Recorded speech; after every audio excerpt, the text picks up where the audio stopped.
Selangkah lagi PSSI pastikan kontrak Shin Tae-yong akan diperpanjang sampai 2027. Ini janji Shin Tae-yong kepada timnas U23 Indonesia saat jumpa Yordania.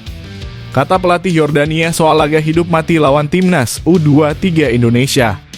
Ini hasil pertemuan Erick Thohir dengan Emil Audero, siap dinaturalisasi. Garuda mendunia. Media Inggris soroti kemenangan timnas U23 Indonesia.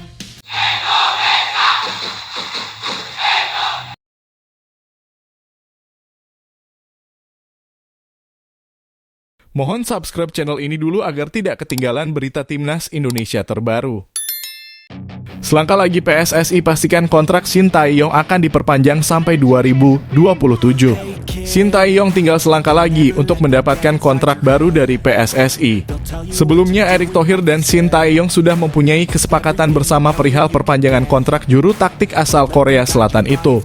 Kini Shin Tae-yong tinggal selangkah lagi mendapatkan kontrak barunya lantaran timnas U23 Indonesia mempunyai peluang besar lolos ke babak 8 besar Piala Asia U23 2024. Erick Thohir selalu mempunyai komitmen tegas perihal kontrak Shin Tae-yong yang akan habis pada Juni 2024. Ini kan sebuah komitmen yang kami sudah sepakati sama-sama, bahwa ada target-target kepada Coach Shin Tae-yong sebagai profesional. Saya juga sebagai profesional dan punya kesepakatan bersama, kata Erick Thohir. Kata Erick Thohir perihal perpanjangan kontrak Shin Tae-yong jangan jadi sebuah polemik di media sosial. Menurutnya, ia dan Shin Tae-yong sama-sama bekerja secara profesional. Lanjut Erick Thohir, dari awal PSSI sudah sepakat akan memperpanjang kontrak Shin Tae-yong hingga 3 musim ke depan apabila 2 target itu tercapai.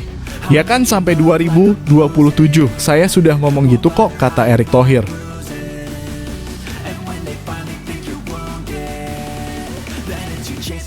Ini janji Shin Tae-yong kepada timnas U23 Indonesia saat jumpa Yordania. Timnas U23 Indonesia kini memiliki peluang yang semakin lebar untuk lolos ke babak perempat final. Rizky Ridho dan kolega tinggal membutuhkan 1 poin atau hasil imbang untuk lolos ke babak perempat final. Shin Tae-yong mengakui bahwa timnas U23 Indonesia masih memiliki banyak kekurangan saat menang atas Australia. Kami akan memperbaikinya dan kami akan terus mengembangkan dan memeriksa tingkat kinerja kami. Jadi saya pikir kami bisa tampil bagus melawan Yordania, ujarnya. Shin Tae-yong menyaksikan pertandingan pertama Yordania. Saat pertandingan pertama Australia bermain melawan Yordania, saya menontonnya dari televisi, ujar Shin Tae-yong. Dan saya tidak bisa menilai level performa mereka hanya dengan menganalisis satu pertandingan, lanjutnya. Shin Tae-yong mengaku tidak memiliki cukup waktu untuk menganalisis permainan tim lawan saat ini. Dan saya sebenarnya tidak punya cukup waktu untuk mengamatinya, ujar Shin Tae-yong. Jelas sekali, mereka sebenarnya sedang bermain sekarang lawan Qatar. Dan kemudian pertandingan itu lawan Qatar dan pertandingan pertama melawan Australia, saya akan melihatnya lebih dekat.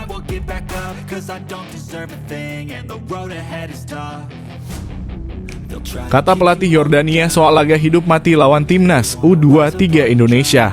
Kedua tim akan berduel dalam laga hidup mati sebagai penentu kelolosan ke perempat final di Stadion Abdullah bin Khalifa, Doha, Qatar, 21 April 2024 pukul 22.30 waktu Indonesia Barat. Posisi timnas U23 Indonesia saat ini berada di peringkat kedua klasemen Grup A dengan 3 poin. Yordania di posisi ketiga dengan 1 poin. Timnas U23 Indonesia butuh 1 poin untuk lolos, sementara Yordania harus menang untuk melaju. Pelatih timnas U23 Yordania, Abu Zema, masih belum menyerah.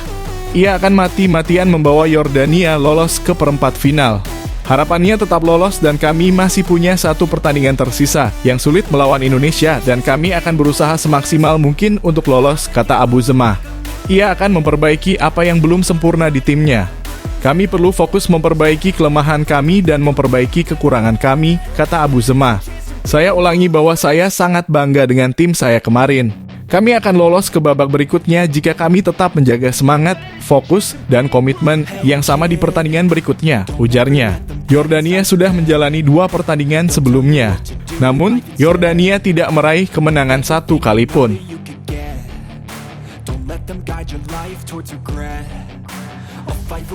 Ini hasil pertemuan Erick Thohir dengan Emil Audero, siap dinaturalisasi. Erick Thohir mengatakan bahwa pertemuannya dengan Emil Audero itu hanya sebatas silaturahmi. Sejak awal, Erick Thohir tidak ada pemaksaan kepada Emil Audero untuk mau membela timnas Indonesia. Pertemuan Erick Thohir dengan Emil Audero karena saat itu Menteri BUMN tersebut sedang melakukan kunjungan ke Italia. Saya berbicara kepada Emil Audero bahwa kami PSSI tetap terbuka kalau mau membela timnas Indonesia, tapi kami tidak mau istilahnya memaksakan, kata Erick Thohir. Erick Thohir memang tidak pernah memaksa pemain-pemain keturunan untuk membela timnas Indonesia. Kami memang tidak memaksa pemain keturunan untuk membela timnas Indonesia. Seperti Justin Hubner dan Nathan Chu Aon yang langsung bermain ketika datang ke timnas U23 Indonesia meskipun berisiko. Erick Thohir juga memastikan bahwa tidak ada proses pembayaran untuk meminta pemain keturunan itu. Silakan cek para pemain yang ada di timnas Indonesia. Jangan ada stigma pemain bayaran. Mereka semua mau bela merah putih. Bisa disaksikan di administrasi PSSI tidak ada bayar-bayaran, semua transparan dan semua ingin membela merah putih, kata Erick Thohir.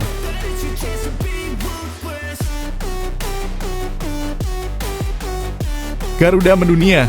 Media Inggris soroti kemenangan timnas U23 Indonesia. Media Inggris Daily Mail menyoroti kemenangan dramatis tersebut.